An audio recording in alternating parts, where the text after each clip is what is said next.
David, you're breeding Wagyus, which is a thing that not many people are doing. No, well, I started during a downturn in the beef market, and I was looking for something to focus on the breeding of rather than a commercial just growing cattle for meat.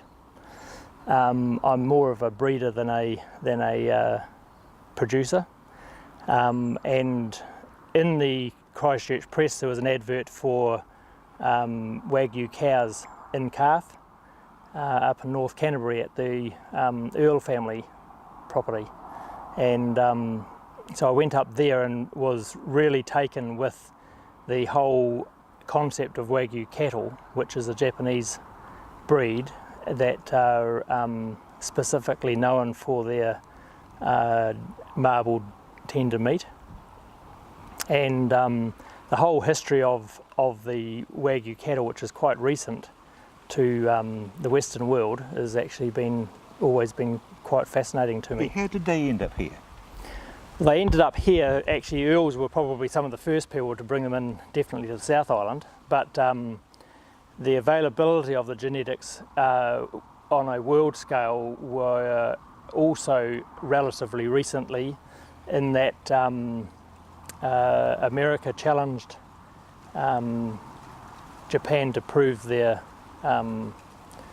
viability, and wouldn't take the Japanese word for it, so wanted to do it themselves. So Japan actually sent some genetics to America, and for want of a better word, America plagiarised those and found that they were as good as what Japan had claimed them to be, and then built up a whole genetic base outside of Japan that has spread around. So obviously the amount of genetics, the gene pool is actually quite small internationally, and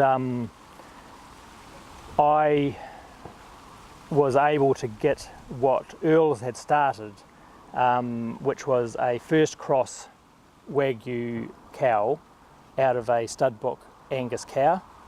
So it was the Angus Wagyu combination, and then they were put back in calf to a full-blood Wagyu bull, and so they were carrying a 3/4 calf when I bought them, and I chose 10 out of their herd of 40 first cross cows, and so that's how I started back in about 93 or 94. You managed to create them polled. Yes, well, as I got more purebred, because I only ever used either frozen semen from full blood or within my own program, and then later on I actually got a full blood bull myself. But my personal preference, I don't really like cutting horns off or dealing with debudding or anything like that there, so I really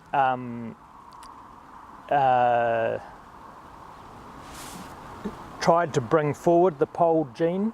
So I liked my polled bulls and I liked my polled cows, but of course as you got more purebred, the percentage of them got less, because the Wagyu is a horned cattle beast. So I was getting less and less polled characteristics and more horned characteristics, and I almost gave up and thought, well, I'm really wasting my time, because I'm breeding now purebred Wagyus, and a Wagyu has horns, so I thought I was really wasting my time. But for some reason I couldn't get past the look of the polled cattle, and so I kept breeding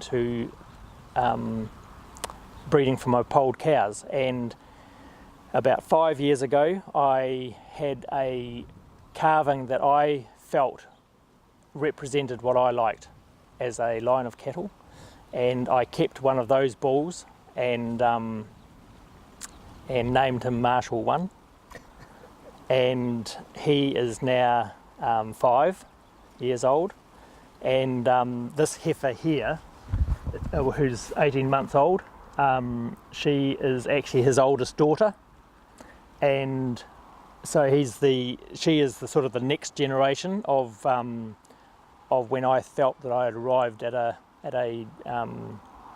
state of the type of cattle that I really wanted to try and perpetuate. You've got a bit of size into them. Yes, as well. And the size has actually come from a full blood bull that I was able to acquire from Northland of quite a small genetic pool of what are called Takeda Wagyu lines. So they've been released from Japan in consequence of the fact that they had let them go.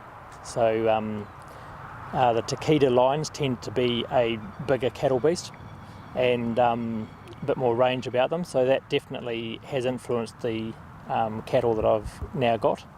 Are you selling any cattle? I don't sell very many because I still I've only got 10 calves this year, and so it's still just a very, very small genetic circle, and I have now got I think 6 heifers to go into the herd, and maybe about the same for next year, but only about 3 or 4 the year after. So really the numbers are very small, but what I've been able to do with Marshall 1 was I promoted him as as what I classified as a quality polled Wagyu bull, and I sent 4 steers up to Auckland to be killed for the Japanese barbecue week, and they were grass fed from here, and that was the first time that they were actually recognised for their marbling ability on grass, and independently were classified at around about 7.5 grading, top grading being 12, but as if you compare 5-star Angus, which is grain fed top of the line Angus, they normally rate around about that 4.5, 5. So for 7.5 to be out of grass was quite amazing.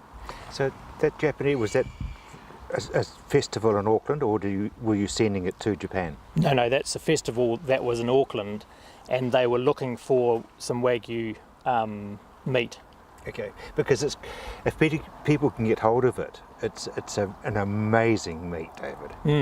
Well, basically the commercial side of the breed in New Zealand in particular is through First Light Wagyu, which is a North Island based company, and they are focused on grass-fed Wagyu to the world, and they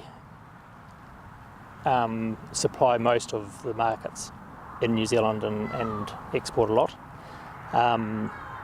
But I'm independent of them, and have been doing something quite different in that I've been just trying to breed the right sort of animal rather than commercialise it. So if we can sort of wrap up,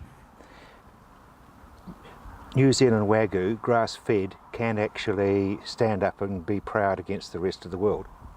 Oh, definitely. The trait is there naturally anyway, and of course the qualities of our pastures are second to none, and to be able to produce Wagyu meat off the grass and still have the marbling and taste and tenderness of a grain-fed cattle beast is a huge advantage for the market of New Zealand to the world, as well as for the health of everybody's eating. And we can do it. And we can do it very, very well, easy. And I am quite excited because we may be able to do it without horns.